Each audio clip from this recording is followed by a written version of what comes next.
Hello guys, কেমন আছেন আপনারা সবাই? দেখুন তো এই ভিডিওটা কিরকম হয়েছে, দেখেন, দেখি কমেন্টে জানাইন। ঠিক আছে, আমার তো খুব ভালো লাগছে, আপনার তো কিরকম লাগছে কইতে পারি না। যদি ভালো লাগে তো কমেন্টে জানাই দিন। ওকে, তো আপনারা কেমন আছেন? কি অবস্থা আপনাকে কোন?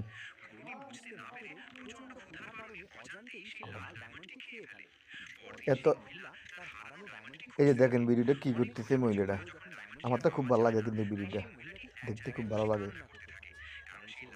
হ্যাঁ, দেখেন কিরকম লাগে, দেখতে থাকেন আপনারা। গরুটা আসে, গরুটা নিয়ে কি করে দেখেন।